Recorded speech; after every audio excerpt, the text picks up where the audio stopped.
kind of accidentally fell into helping. So I was mainly counselling somebody who was going through a divorce, and they just couldn't afford a lawyer. So I was like, let me just see what I could do. And I was like, I'm actually really good at this. I was combining all of these.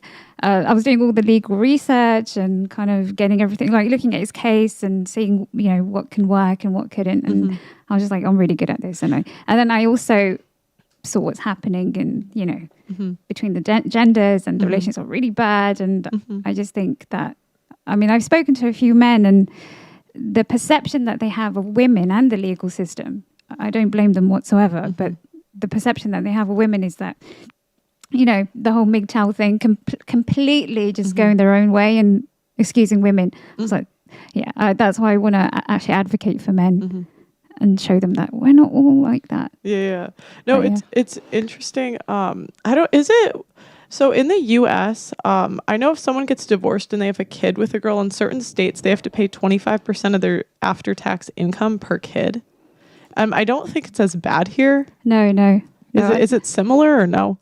I don't think it's, though it can be similar, but I think the thing is, I think the US is a bit more cutthroat. Yeah. In terms of English law, we go by case, and there's more of there's a lot more fairness, I think, from what I've seen so far, which is good. Because, in America, you have community property states, which are just like completely just cut the assets in the middle. Who cares what happened in the case? Yeah. And that's horrible, because some cases are really unique and they deserve attention. But then you have equitable distribution states in America, some states, and which is what you expect of the law, to look at every single case.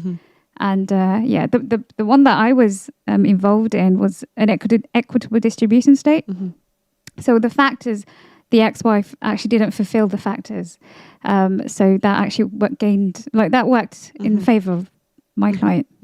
What does fulfill the factors mean?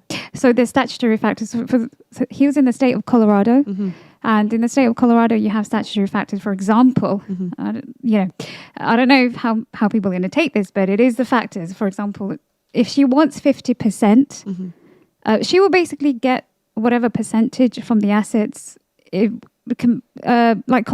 compensating for her contribution to the marriage. If she took care of children, there's a percentage. If she gave up things, like homemaking, as opposed to his 50%. Does that make sense? Yeah. So she can, it could be 70, 20, something like that. No, that's really cool. That's really interesting. When I found out about the states, I was like, that's brilliant. Yeah. And community property states are really scary. Like California is... That's the one where I heard this guy was like going to retire, and then he couldn't retire because his wife left him and took the kid to Japan. What? Man. Yeah, and like it's crazy because I guess in some states like the courts are separate, like the courts for like child support and the divorce courts. So when he went to child support, like he could get child support, they would just say, "Oh, you weren't in the kid's life the last 6 months," but they don't put in the fact that like she wasn't letting him be. Yeah, so it's very, especially in the US. Here I looked up, I think they get like 13 to like 20% ish per kid, if that was correct. Right. Is that, I don't know if it's not as cutthroat, I think, as the US from what I learned. No, but that's generally. But again, they look at each and every case, which is important, because we can't say it's definitely going to go this way, definitely. Right. Yeah, Okay. Sorry. That was just interesting. That's why I asked. Okay.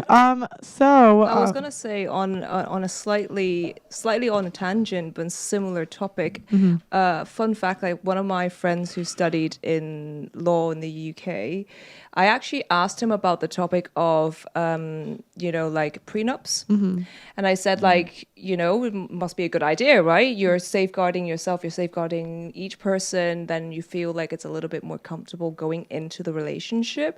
And I said surely that's like a good way to go, in a trusting way. And he was like, actually, there are loopholes. Just because you have a prenup does not mean you are going to get away, without compensation. So it might work a little bit better in America, but let's say in the rest of the world, that's not the case. And he's like, if you're smart, especially like people who have wealth from their family, old family, they actually when their kids get married, they actually they don't put things or assets under their children's name for a reason, because if the woman tries to divorce the man and try to get the assets, they can't because it's under the entire family rather than under an individual. So he was saying like there are ways that you can put your sister's name, you can get your brother, so it's like, you know, like it's not yours, it's the family. And so if that's the way that something's named, then you that you can kind of get away with it, but you cannot just say, well, I've got prenup, so this is pre. Yeah. And that's scary. That scares me. It is. And it's hard because I'm very pro marriage in like a family sense, but I understand like why guys don't want to get married. You know, it like makes sense because I'm like, if I could possibly lose this much of my assets, I wouldn't want to get married either. If the roles were reversed. And what's more terrifying is that you don't even have to get married to get the same treatment. You can't even cohabit. Because it's horrible. You can't even trust. It's like they legally twist their arm. Like they say, oh, well, you know what? No, then let's not get married. And they say, but if you live with her for this many years, it's like. I don't know if anyone who's Canadian in the audience who might know, but actually I heard that in Canada, maybe, I might be making this up, but I thought I heard that you don't even have to be married. If you've been living with your partner for a certain amount of years, that automatically that person can try and get money from you. I mean, it's I don't know. I don't know if I think that's true, but I might be wrong. So if I'm wrong, please correct me. Okay. Sorry, I got a little off topic. Sorry, that was